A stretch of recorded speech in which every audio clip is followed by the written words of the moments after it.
And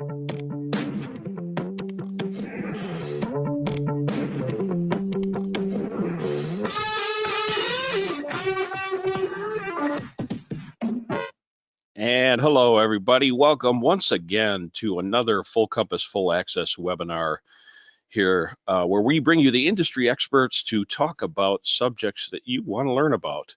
My name is Jim Ripp. I'm the manager of technical training here at Full Compass Systems. And today, one of the rare occasions we have a new product announcement from Shure. And we have, once again, same guys as last week, Sean McLaughlin and Brian Christ from AudioBiz. To talk about these things. So here's Sean. Go ahead and come on up, guys. There's Sean, there's Brian. Awesome. Let me unmute you guys so we can start to talk here. Sean and Brian, we talked about this last week. We talked about your skills. I know you guys are two incredibly talented audio geeks like myself. I got to include myself in there. And we talked about hurling in Milwaukee, how my viewpoint is very different of hurling in Milwaukee than Brian, yours is. And what an expert Sean is, or a Hollywood star on YouTube, I guess a YouTube star, as Redbeard. And I just noticed, you know, we got three guys, three beards, red, white, and black. That's true. We should take a poll at the end to see who scores the best for the best beard. Anyway, guys, I won't delay any further. Sean, I think you're gonna run the show here and take things away. So let me send that presentership over to you, and then I'll let you go from there. And again, folks, type in your questions in the chats there, or the question feature, and I will ask those to the guys during and probably after as well. So take it away, Sean. Gotcha. Cool. Well, first off, thanks for joining, and we are going to be talking about Shure's new lapel and headset microphone line that just got launched called the DuraPlex. So I'm going to play a short video that we created, and then we'll jump right into everything else and give you some details. So let's get this over to the video here. Can your lapel or headset do this?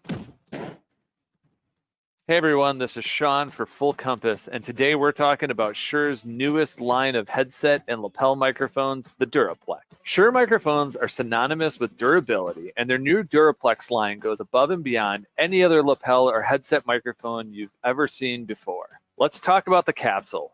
DuraPlex boasts a 5mm omnidirectional sub-miniature design for discrete placement and improved gain before feedback. You'll get a very natural, full sound quality for film, broadcast, speech, theater, and other performance applications. The microphone element is a MEMS condenser.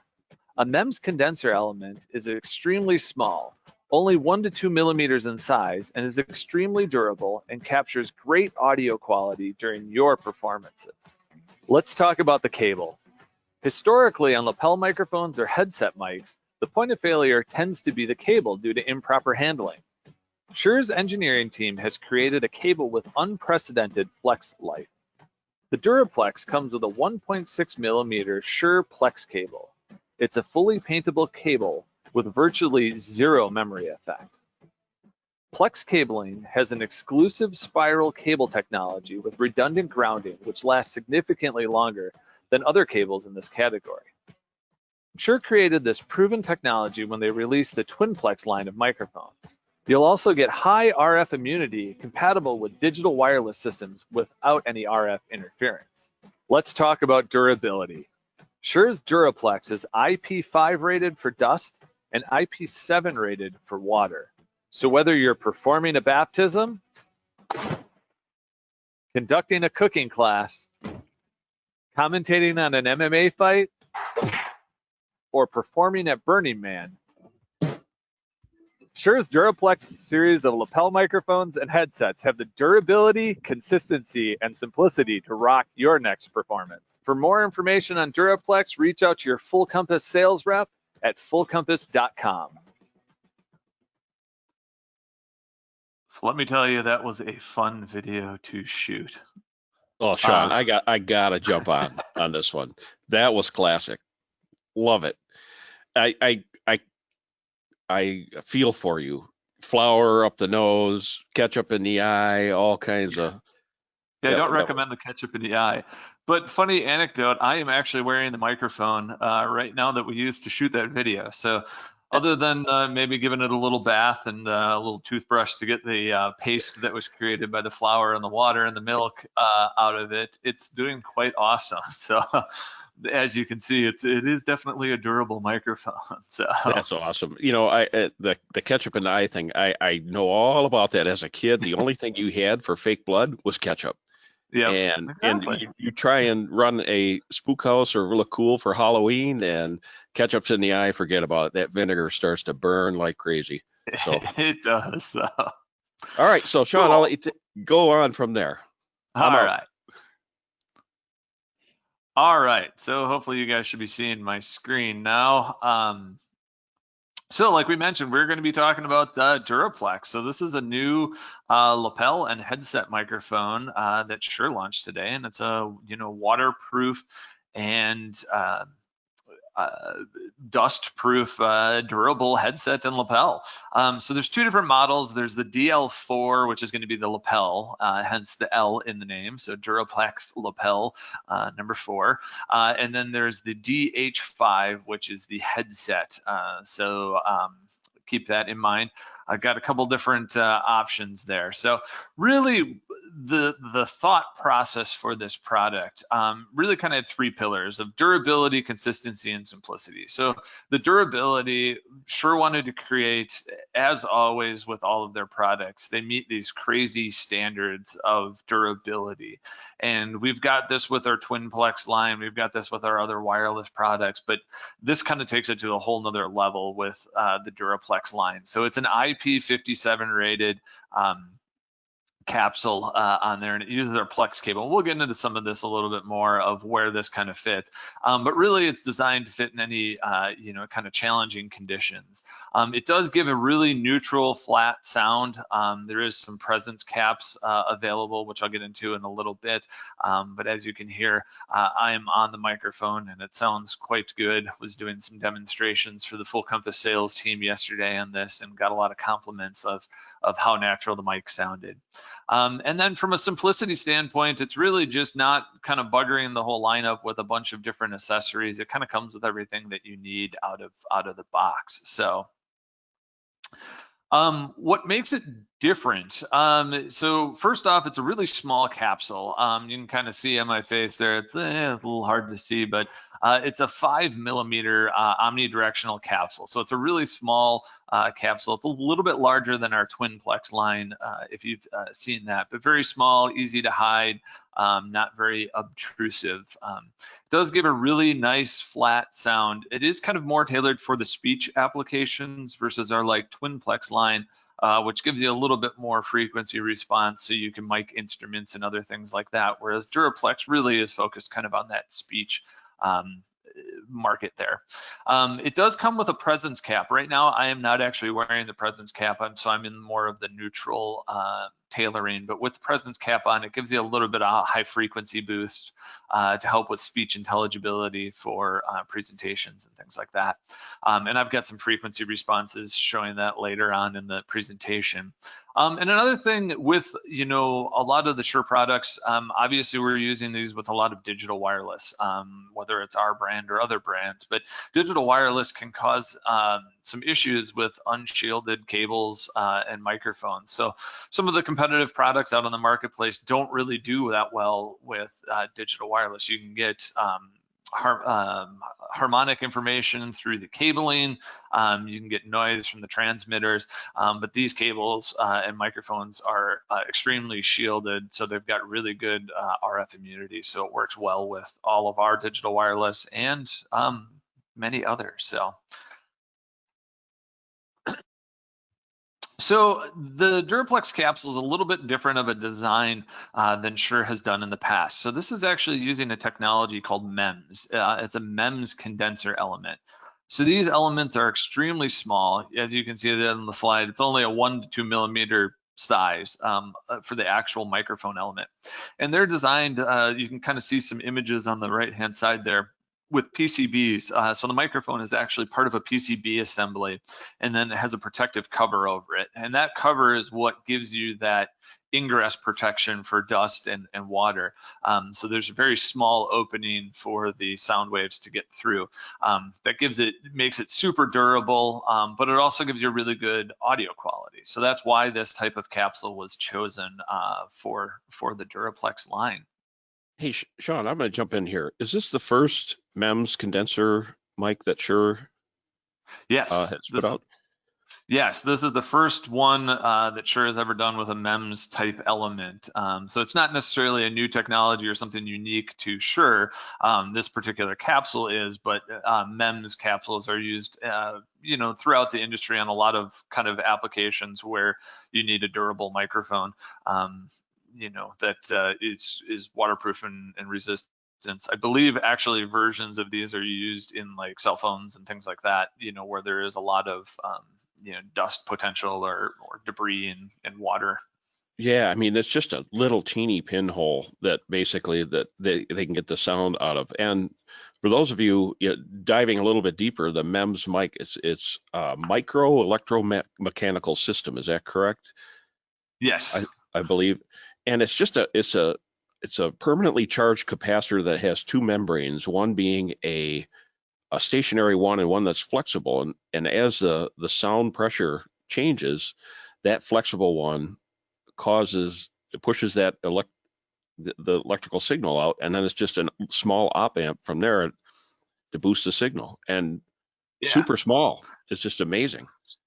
Super tiny. I'm always amazed at, during manufacturing, how you can deal with such tiny, tiny components and everything to build some of these microphone capsules. Same with our Twinplex line. It's pretty crazy what they're doing with microscopes and, Oh, that crazy technology. sounds great. I know how you sound, so and it's reproducing you perfectly. Yeah, it does a really good job. And like I said, even with getting gunked up with flour, it's not so bad. Don't forget the ketchup. No, don't forget the ketchup. Yeah. All right, I'll let you get back to that. So kind of going on a little bit more about the IP rating. So you've seen this with other types of products, whether it's, microphones or cell phones or, lighting fixtures, other things like that. A lot of times there's what's an IP rating. So it's ingress and protection rating is what the I and the P stand for. So the first number is the IP5. So that's rated for dust ingress. So handling of dusty environments and things like that. It's not totally prevented because you need to be able to get audio waves and everything in there. So it is still a very small opening, but it's very hard for things to get in there. So out of a scale of 1 to 6, the DuraPlex capsule is a 5, so it can handle a lot of dusty environments. And then that second number is the water ingress, so water or moisture that can get into a device and be harmful. So on a scale out of 1 out of 8, the DuraPlex is a number 7. So as you saw in the video of me getting splashed with water and milk and other fun things, it really does handle a lot of that. So this is truly what you would consider a waterproof microphone. So you can go submerge it up to 1 meter of water and be totally fine. So if you pair that with some of the new Axient Aqua mic transmitters, you can do water aerobics or something if you want to. Like we mentioned, the baptism, that's always been one of the hard things to figure out how to mic somebody in a tub of water and not electrocute them. So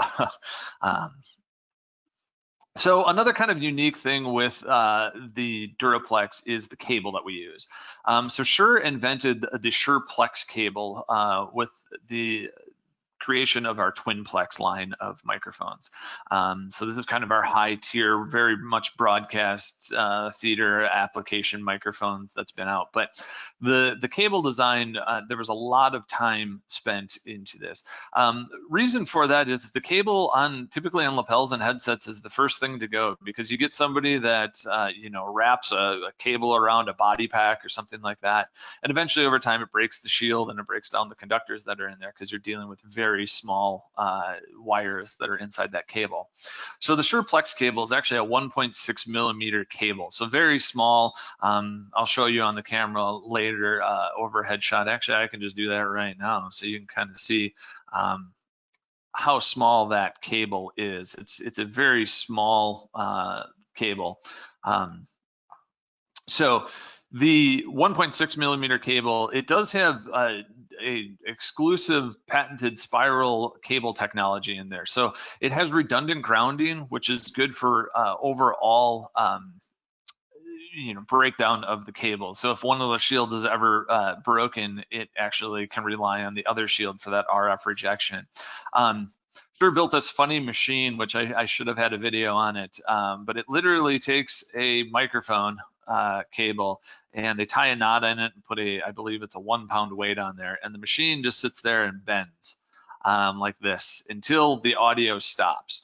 And this cable was actually tested to over 100,000 revolutions, and it was still passing audio versus some of the competitors that were in the market that were up in the maybe 10 to 20,000 range before they stopped working. So it's pretty crazy that this can last that long. So it's just going to give you that durability that you need in testing environments, like house of worship, school theater, things like that. Another thing that this cable offers is a lot of high RF immunity. So we kind of talked about that in the video and touched upon that, but especially with digital wireless, you can actually get a lot of interference from the cable. You can get what's called microphonic noise from your body rubbing up against the cable. So that can translate through audio anomalies through the wireless, and that's one thing that you are protected with. So it's fully shielded from the capsule all the way down to the connector, which helps with that. So kind of where the target market of where Shure is going with this is really, again, that speech application, film, theater, broadcast, corporate presentation, house of worship, any environment that needs good speech quality, but also needs durability. Filming, especially if you're getting out and doing things, live TV, you might be out in the elements. Having something that does have that IP rating does really help out. With that. Same with theater applications. It is something that, there's a lot of sweat. There could be scenes where you are in water. It can definitely help with that by having such a durable microphone.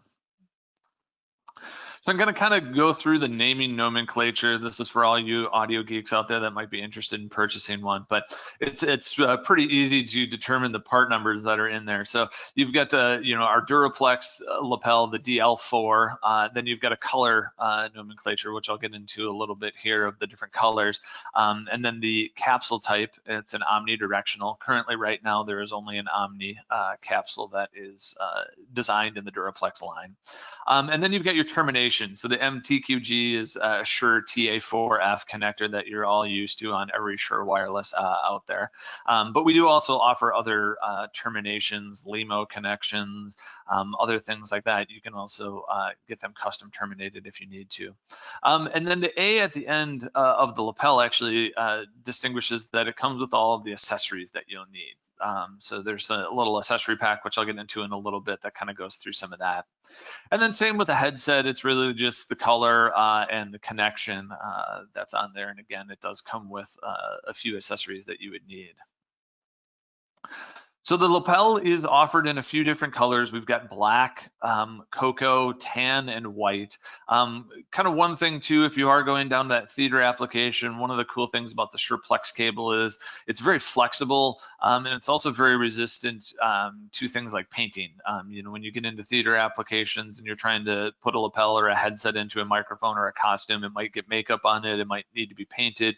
They've literally tested these cables with everything from Sharpie, paint, spray paint, you name it, shoe polish, whatever you do in the theater market to get these microphones to blend in, they can handle it. So we've got the lapels and then the headset. The headset, like I'm talking into, I'm wearing a black version, but we also come in cocoa and tan. So it's a wide variety of ranges to match different skin tones that are out there. And again, these also can be painted and touched up if they needed. The headset's actually really comfortable. It's a dual ear design that you can kind of see there, and it really does stick on your head quite well. If somebody is looking for more of an elegant application for something where a yoga class or aerobics or things like that we're worried about sweating out microphones, which was a common thing. The DuraPlex gives you the ability without having a giant, element like we do on some of the other aerobics orientated microphones, and it really does stay on your head. It's a very comfortable dual ear application. So I mentioned, all of the accessories that come with the unit. It's everything that you need. So the lapel comes in a little zipper case. It comes with a regular tie clip, a regular windscreen to use with just the microphone if you're not using the presence cap, or a foam windscreen if you are using a presence cap on there.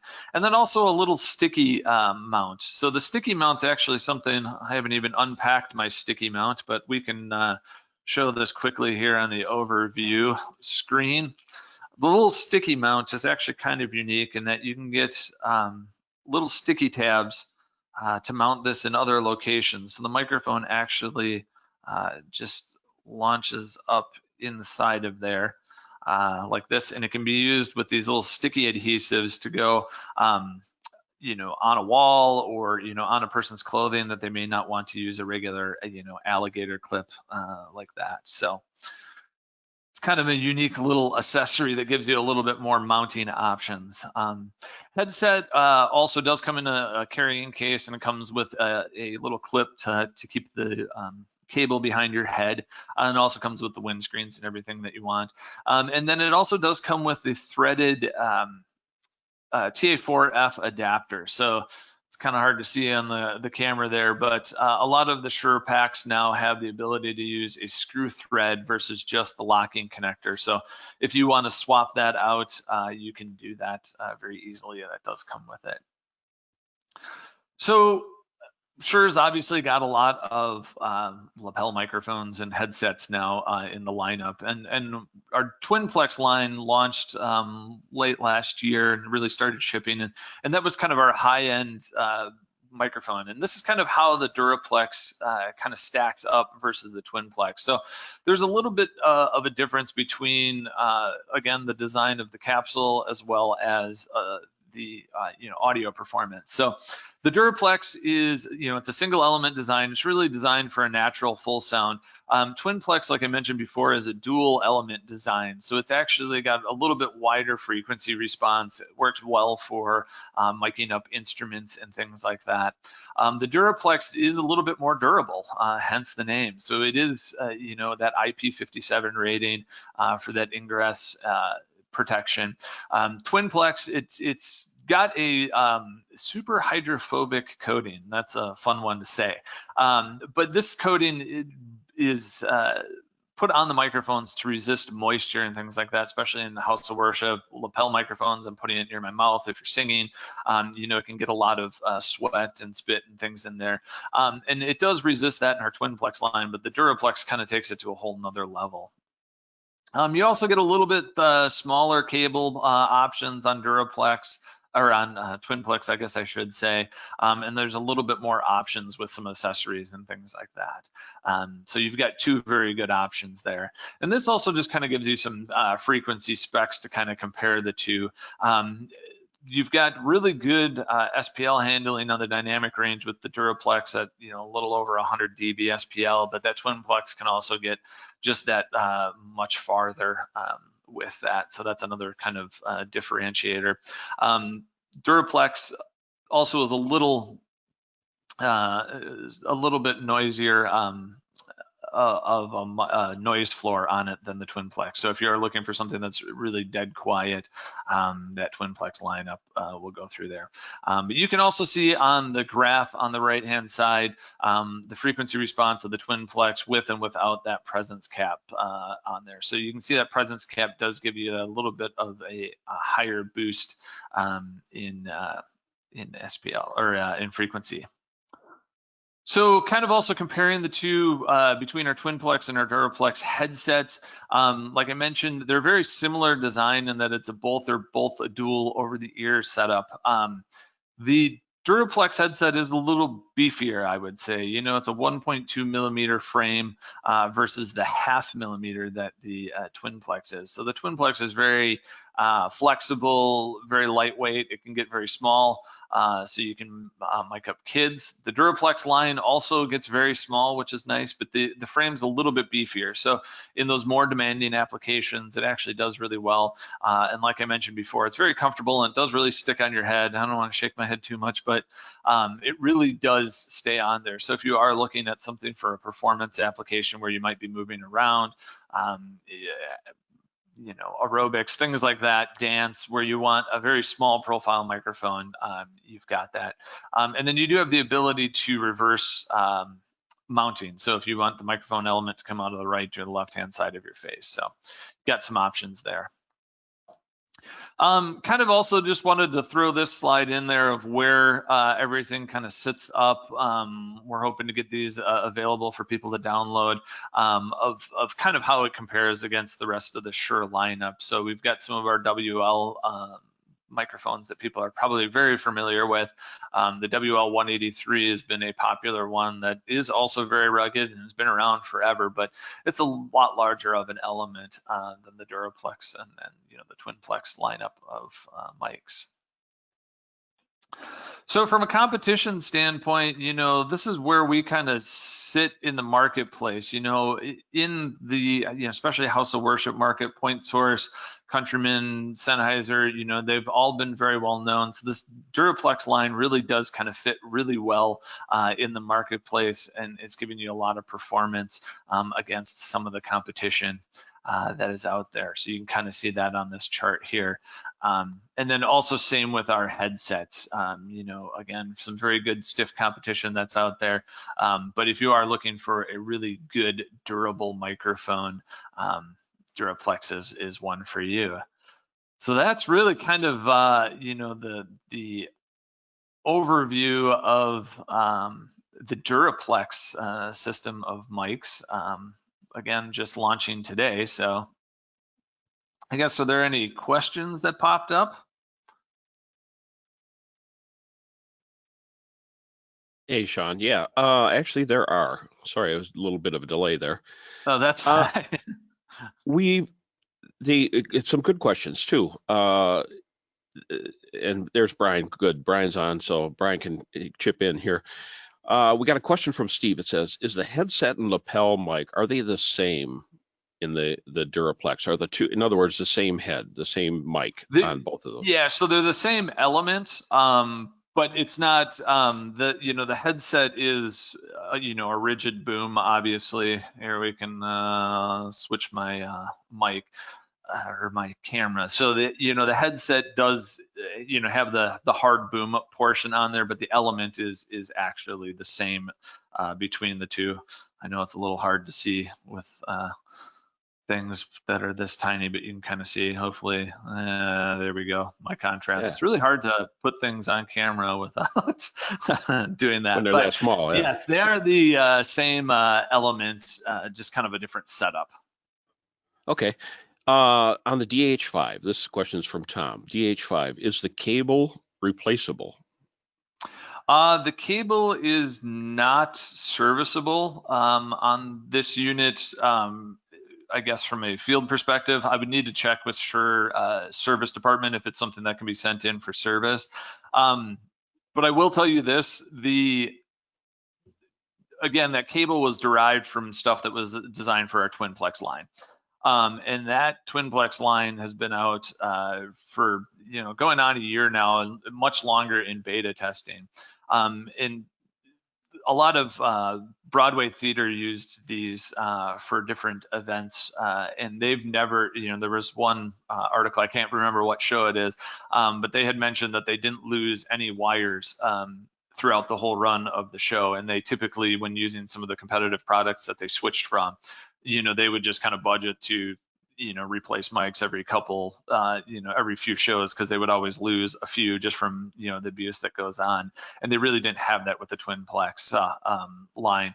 And again, that same cabling on the DuraPlex. So it's really what I'm trying to say is it's very rugged, so it's very unlikely that you will need to replace the cable.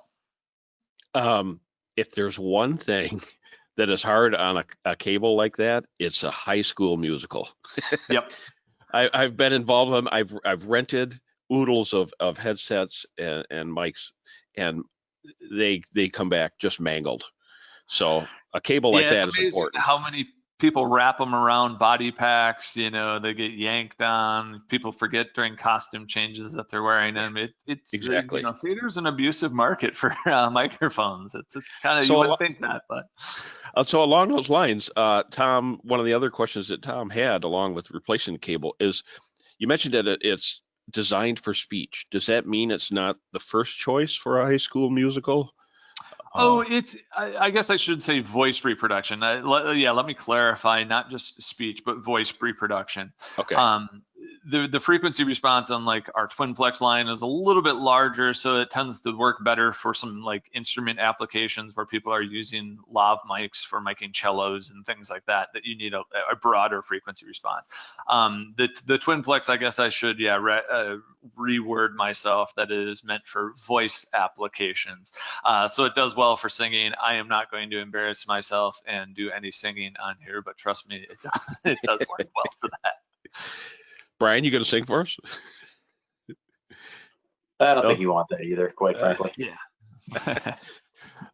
So if you're doing that musical, singing in the rain, yep, or singing in the flour, ketchup, and water, milk, Burning Man, yep, musical. Here's the mic for you. That's the mic for you, right? All right. So another question here is, it says, is the DuraPlex similar to other than I would say other than its IP rating and that it's a MEMS mic, is it similar to other lavs and lapels? In other words, do you mount it the same distance? What are the practices that are involved there in best mounting for a lapel style? Yeah, it's definitely similar mounting. I think Brian actually might have some more information on kind of lapel placement and things like that. We were actually talking about this the other day, but yeah, it is going to be similar style and mounting to any other type of microphone. So Brian, Yep, what is exactly. the best practices involved there? Yeah, so I've got a little WL185 here, just to kind of show. I try to make it orange so that it showed up a little bit better. But generally speaking, even though it's a lapel, we kind of want that a little bit closer to the middle of where like a polo button up would be, right? And there's a few reasons behind that. And I'm going to zoom in just a little bit here and show you my handy dandy chart. So for those of you that are not familiar, audio works on a thing called the inverse square law. And that's every time we double the distance, we lose 6 decibels. So you can see starting up here on my mustache, we go, about 1.25 inches away. And then if we double that to 2.5 inches, that's down 6 decibels. And then if we double that again, that's another 6, and that's another 6. Where this gets to be important is in my room here. It's a pretty normal room, right? So I'm relatively loud-ish, but it's probably about 72 decibels shortly away from my mouth. My room is about 50. But if I put this mic way down here at the bottom, where a lot of people tend to just kind of let it hang, now what's 72 decibels here by my face is only 54 down by this mic, and there's probably 50 decibels of noise in this room. So that's one of the reasons why people tend to sound roomy when they're using a lapel, is it's just plain too far away. So it's picking up more of the actual room. That's not to say that, getting closer is much better either, because if you mount this mic, say right on my t-shirt here, what's going to happen, and this isn't live to prevent me from annoying everybody when I'm touching it, is every time that I turn and talk this way, now my mouth is roughly twice as far away from this mic as it was before. So you get a lot of variations in level when you're dealing with that too. So, you know, the general rule of thumb, like I said, is just below the kind of collar button line, or thereabouts. Sean kind of mentioned some theater stuff earlier. For those of you on the call or watching that are in theater, or even in some big kind of corporate productions, which we're seeing now, a lot of these very rehearsed kind of web things, there is nothing wrong with taking a microphone, especially something as small as a DuraPlex, and actually putting it, you know, in somebody's hairline, just behind. Right, there's a lot of advantages to that. It's about the same distance as we talked about before, being good. And the big advantage to it is as you turn your head, there's no variation in where that microphone is. So yeah, that's a pretty common one in the theater, you know, especially with costume changes and things like that. You don't have to worry about it being attached. So the hairline's a very common one when you don't want to be wearing a headset that might be seen. Mm-hmm. Awesome. So one of the things, handling noise can be an issue on clothing. If do you suggest what does it have to be on the lapel? Something, can they do it on a tie? Can they something that's less loose, possibly, that doesn't move around as much? Yeah, generally, yeah. Go ahead, Brian.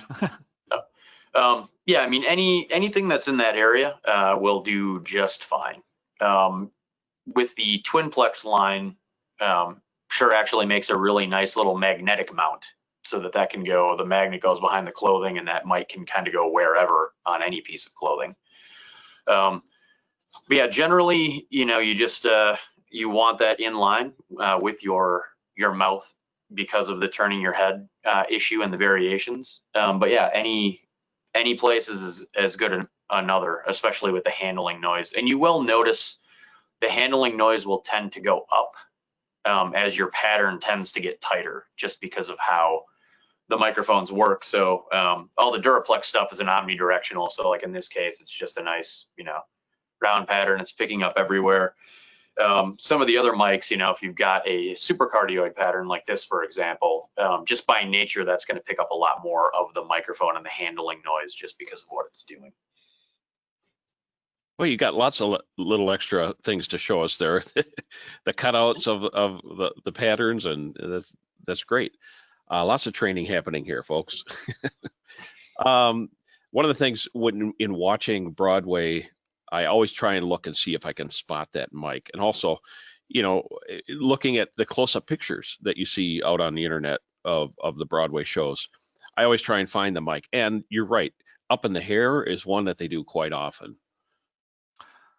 Yeah, and a lot of times you'll also see, depending on, you know, how big of a corporate event, they'll have, you know, double lapels for redundancy in case something happens. You know, a lot of people will even run redundant, you know, wireless packs for those mission critical applications. Or you'll sometimes see like a lot of award shows that they might be doing a headset, but you'll typically see something in the tie also that is generally a backup type application. What about in a beard? It Possible? could be. I mean, like that's one thing a lot of people always ask, you know, like how the beard noise is with these, and they're actually. Do they I have like that, a Brian. red paint? That's the best mounting for you. They have a red paint for your beard to match that? Yeah, I Or don't know. white simple with mine. We only got a few more questions here. So folks, again, this is not only questions about our the new DuraPlex, but any questions, wired or wireless mics in general.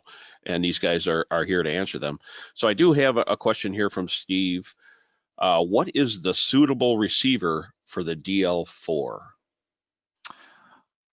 So there's actually, a couple options. Obviously, we can go with any of our wireless systems. We talked last week about SLXD, which is one of the newest digital lineup, kind of in that mid-tier marketplace. And Shure actually has some packages with the SLXD with the DuraPlex microphones. But we also do make a wired adapter too, if you are getting into wanting to do podcasting or interviews use where you don't necessarily need to be wireless. We make an adapter that's a XLR to TA4F adapter that allows you to use these as a wired microphone. But really, any of the Shure wireless it will work with. It doesn't need to be anything super high end, so it'll work everything from GLX on the low end all the way up to Axient, which is what I'm using right now. So you bring up a good point. Can you use the lavaliers or the headset mics for podcasting instead of a regular? Yeah, a mic? lot of people are going that route because they don't want the, some people love the, microphone look in their face, but some people do want the clean, look, like that's what's going on now, especially if it's, more corporate podcasting or things like that, where it's more of a a polished look versus a radio studio look. So a lot of people are using lapels for that application. It also gives you the ability to kind of focus more on the person than on the microphone. So we see that a lot with interviews and other podcasts. Any preferences between a lapel or the headset? Are there any instances where one is better than the other?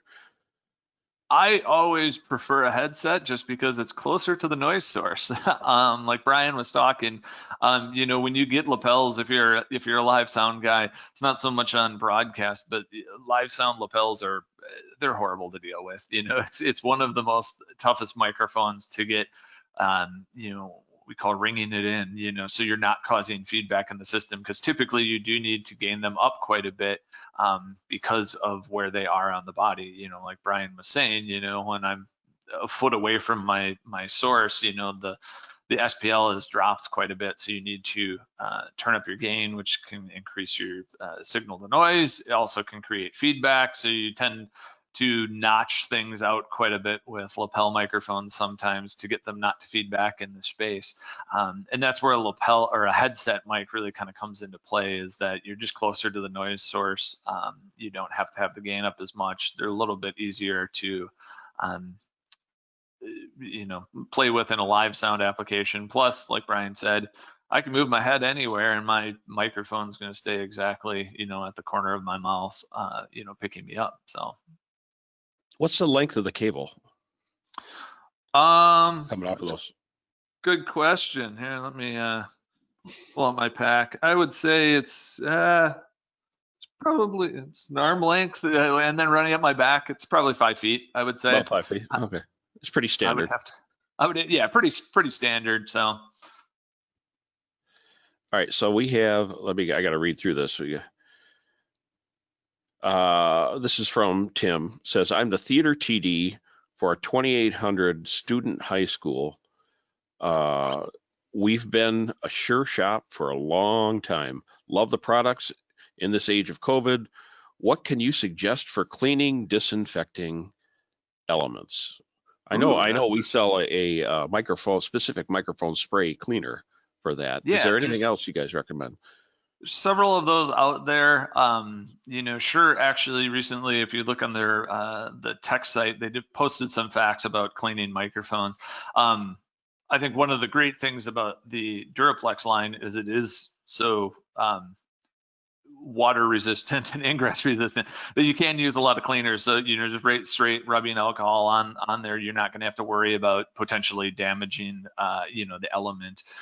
Also the cabling, like we mentioned before, is very resistant to constant cleaning of cleaners and things like that. But there is a lot of microphone specific cleaners out there from several different brands. At our office, we actually use a UVC sterilization oven, I guess you would call it, Brian, for cleaning. So it uses UV light to kill a lot of the germs. So it's kind of similar to what you see, like a barber shop or, tattoo parlor and things like that for cleaning instruments. Not quite an autoclave, but it does clean that. So there's a lot of different options out there. But the nice thing, alcohol typically works rather well with these guys. So, Brian, do you have any other suggestions? More just things to avoid. Bleach and peroxide are two to mention because they're both readily available as cleaning stuff.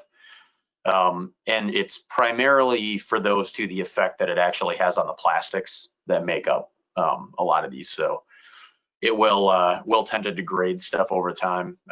The peroxide we're actually testing at Shure right now to see what its kind of long-term effects might be.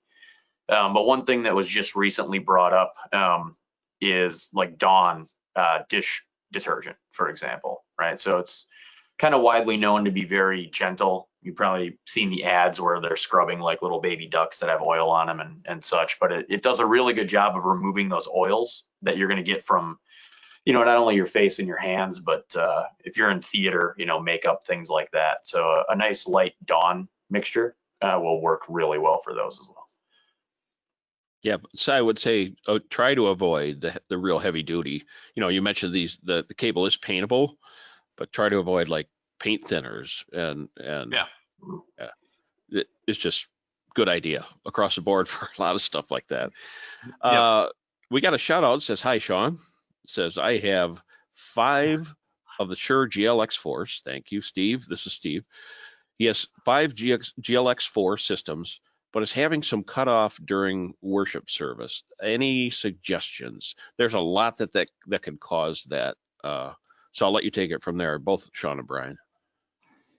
Yeah, so the GLXD, we touched upon this a little bit on our last webinar with you guys. It's in the 2.4 gigahertz spectrum, and that system actually uses a kind of a frequency hopping technology. So it's actually jumping around the spectrum, similar to like what your Wi-Fi does. So there are some potential for some interference when you are using multiple systems and things like that. One thing I do want to recommend is in the manual, pardon me, I don't remember this totally off the top of my head, but there are a couple different settings that you can do in the menu structure to change how many frequencies and how it's using its jumping around. So out of the factory, it comes set in the lower tier of frequencies. So when you're getting more channels, you could potentially have some interference that you'd want to go into that mode setting and actually change that, and it should hopefully help out with that. Another thing I would recommend, depending on where you have those units, we talked about this last week of up high, with the antennas or the units, specifically if you don't have the GLXD rack mountable versions. If you've got the standard version, just making sure that you're within line of sight of the antenna from the transmitters. So potentially even mounting them up on side stage is definitely gonna help out if they're in the back of the house or something like that. Brian, did you have any other suggestions with GLXD? Yeah, definitely make sure that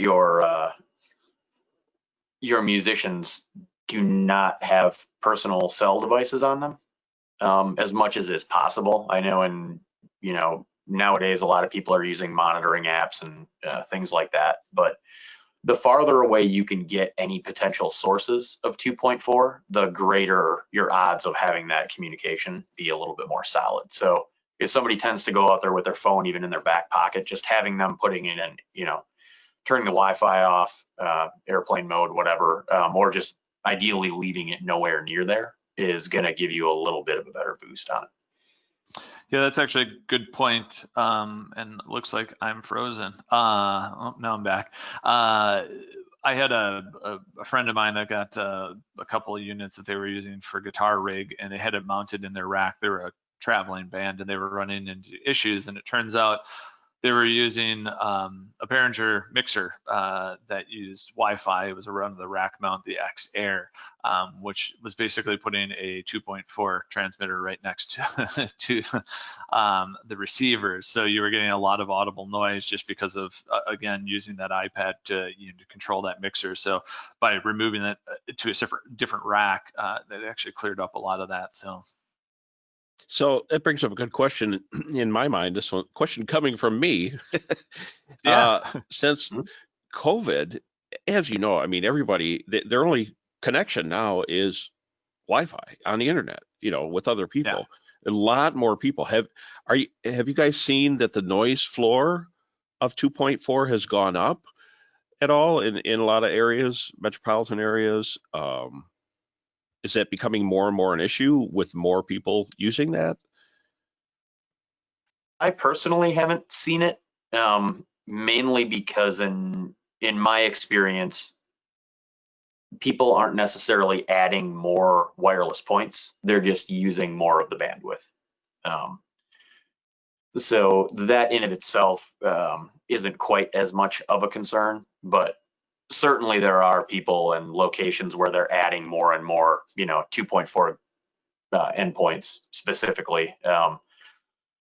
And the other thing is Wi-Fi mesh, right? Sean, you might have one. I'm thinking about getting it, but some of the newer Wi-Fi systems, we would have our one Wi-Fi router, say in my living room, and then I'd have another one down here that was tied in, and another one in my garage that's tied in, and one out on the patio.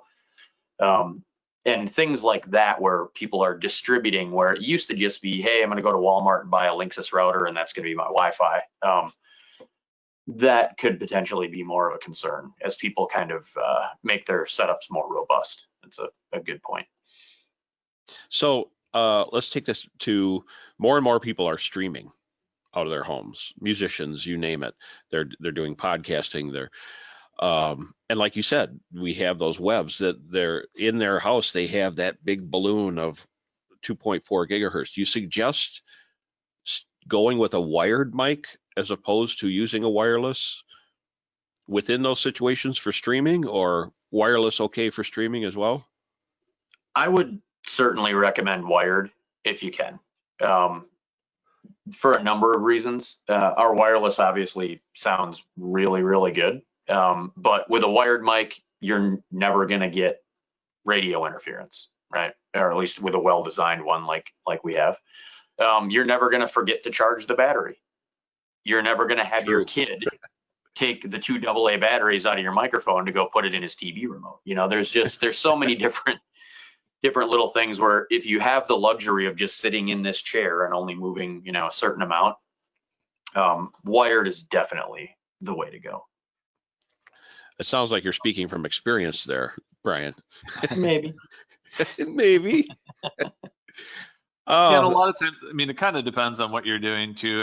Especially a lot of musicians, if you are getting into a larger setup, that you maybe have a stage, or you're, a larger space in your basement or something like that, you're moving around, that's definitely where wireless kind of comes in. But I would agree with Brian, anytime you can use a wire, even though it's inconvenient, as a live sound guy, I always put up all my vocals as wireless.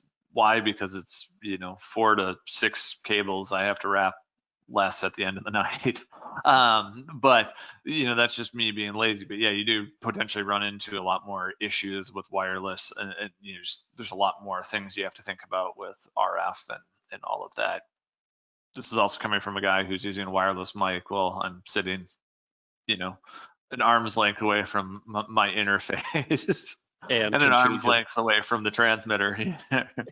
And can change its lights. I'm sure you're all wired in your whole house too. Just ask Google to change the lights and so forth. And yes, I'm the same way. Garage door, you name it, all kinds of stuff. All right. So another question here. What is the part number for the TA4F to XLR adapter? We'll have to answer that one offline, I believe. Yeah, I would have to look that one up. All right. So from Steve, what is my best option for high-end wireless mics for a house of worship? Best option. What would you suggest from the Shure lineup? I always hate to answer this question. This sounds like the cheesy used car sales guy, but it all really depends on your budget. We've got a lot of options. Some of the questions that I always ask is, how big of a space it is, how many channels are you using or potentially using, really kind of determines what you would look at for wireless. Definitely I would say, looking at a digital wireless, is better than analog right now. And frankly, Sure, really the only thing we have left in the analog world is BLX, on the lower end. But going all the way up to Axient, Axient Digital, on the top end. But there's a lot of different features, in that range. So it really does kind of pertain to budget. If you think that you're going to be running 20 channels of wireless, then yeah, I would be looking at some of the higher tier stuff like QLX, ULXD, or Axient, and also some of it gets down to form factor. With like Axient and ULXD, you've got quad receivers. So if you're tight on rack space or things like that, going with something that's a little bit smaller, is potential, but generally you pay a little bit more. That's one of the, you touched on one of the things that in training all the guys here, that's one of the very first questions you'll hear come out of the customer service and the sales guys about what's your application? You gotta dig into that and find that out first. Steve did type in here quick. It's a 2,500 seated church, so 2,500 seats. Okay, so fairly large room then. That's a good room. I personally would look at the Axient lineup, the Axient Digital, just from the RF robustness of what is in that system. So the cool thing about that is it uses what's called true diversity. So actually, there's multiple radio receivers in the receiver. So there's actually, for every channel, there's a receiver for the A channel and the B channel, or the A channel and the B antenna, I guess I should say, the A and B antenna.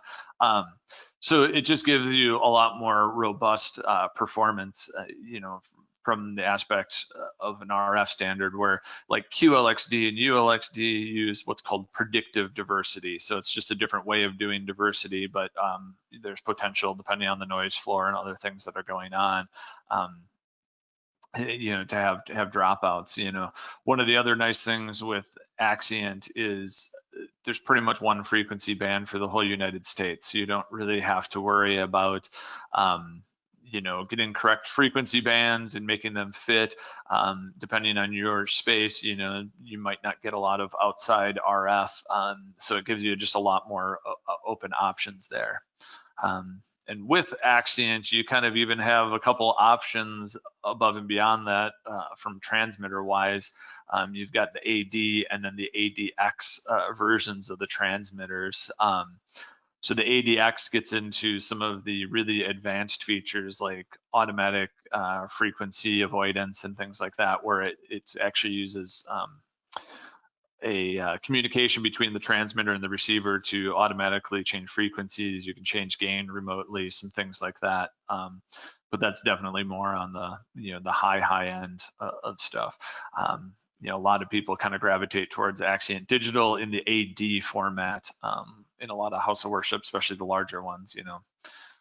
The church I go to has some 4 channels in there that are slowly replacing UHF-R as that dies. Well, that's it for the questions on our end. Sean and Brian, thank you so much for talking with us today and telling us about this new product out from Shure. You got anything else? Does Shure have anything else new coming out soon? There's always new things coming out. Always new. All right. Well, make sure you schedule a release webinar with us for the next one that comes out. Yes. I'm a big fan of Shure products, absolutely, and as is the majority of the world. So, thanks again, Excellent. guys, Well, so much. Yeah, thanks for having us. And for those of you, if you have any other questions beyond this, feel free to email me directly. I'm JRIPP@fullcompass.com. It's JRIP@fullcompass.com. And tune in, and don't forget to fill out the survey at the end here, folks, because that really does help us to move forward and bring you the stuff that you want to hear. And there's the bumper music, guys. We're going to call it for the day. We'll see you later.